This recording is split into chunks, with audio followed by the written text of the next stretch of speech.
Okay, today we are going to talk a little bit about God. Okay, so there you go. So I went to Breakaway, which is a sort of like a winter church camp. For about it went from like Thursday, like got there like Thursday about 3 p.m. and then got home about 2-ish on Saturday. So it's like pretty much 2 days, pretty much. It really did touch my life. Like, I'm not that type of Christian that's gonna say it touched my life. Service was so amazing. I just don't know what I would have done without it. I had a shoot, I can't remember.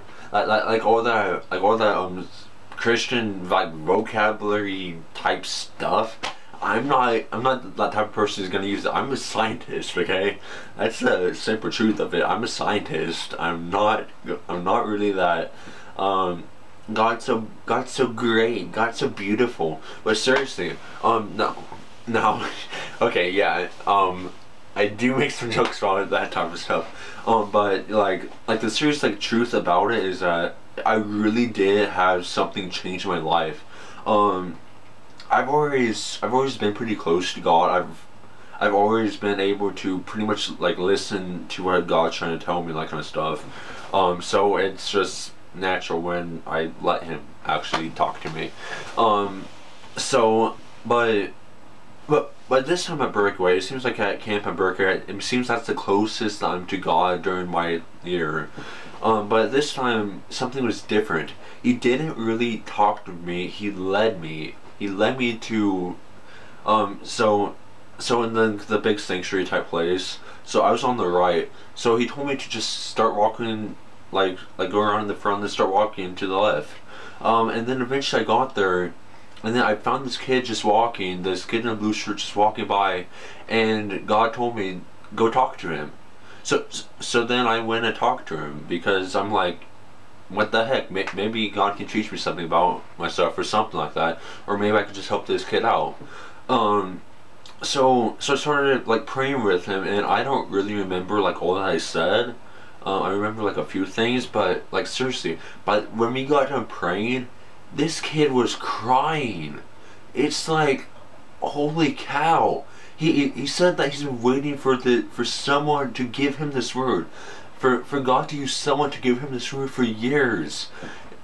So you can't tell me that God is not real when somebody in blindness does not have a clue what is going on, goes and talks to this kid who he does not know, has not ever seen, and this kid is touched. This kid has found out something that he has been looking for years.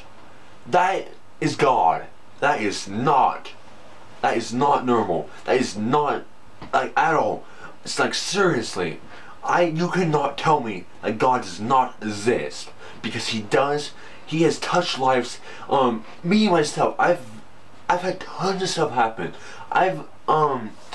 For example, oh, how many years was it? It was 2 years ago.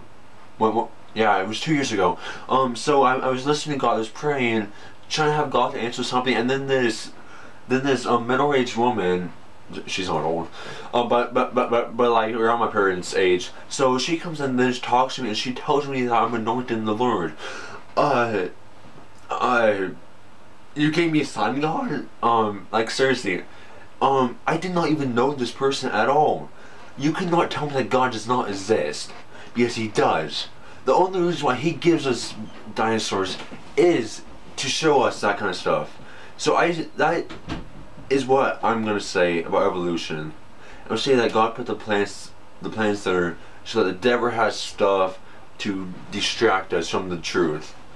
And you can either X me out of your life, or you can think about this.